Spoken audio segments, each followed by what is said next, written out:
Kenyan police who raided a national park guest house earlier this month aimed not to bust elephant tusk or rhino horn poachers, but a more esoteric ring trading a much smaller, more lucrative item by weight, queen ants.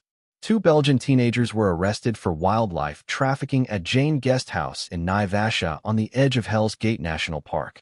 They, along with a Vietnamese man and a Kenyan national also accused of ant trafficking, pleaded guilty and will be sentenced on May 7th, a magistrate said on Wednesday.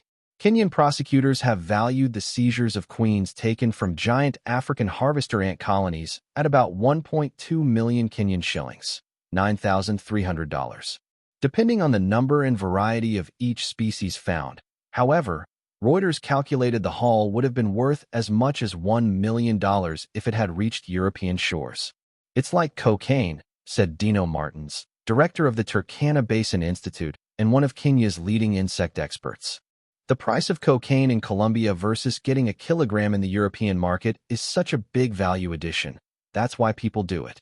Based on the average cost of giant African harvester ants at 6 retailers in Britain, each of the roughly 5,440 queens seized at Nairobi Airport according to court documents is worth around £175, $233. Ant aficionados pay large sums to maintain ant colonies in large transparent vessels known as formicariums, which provide insights into their intricate social structures and behaviors.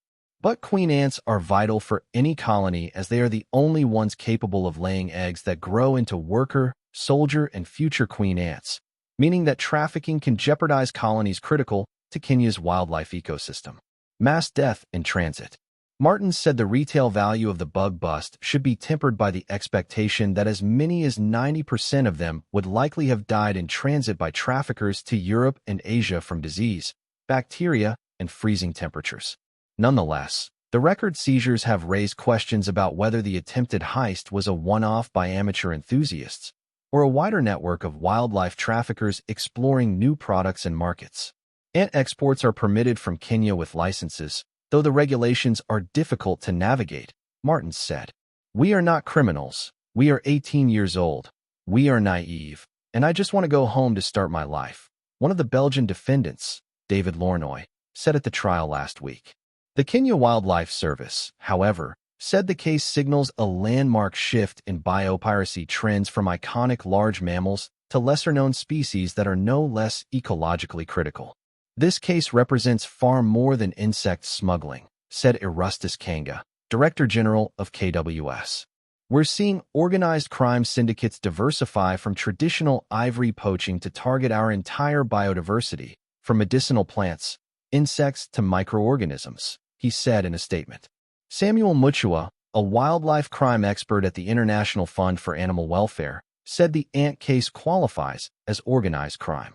Irrespective of their age, they were able to get a lot of ants, he said.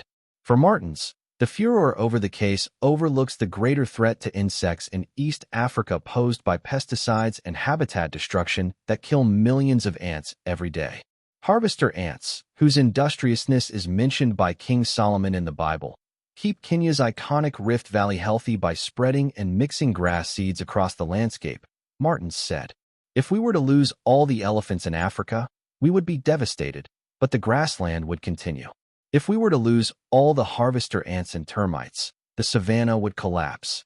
$1 equals 0.7472 pounds. Reporting by Hereward Holland and Monica Mwangi. Editing by Amu Kanapali and Mark Heinrich.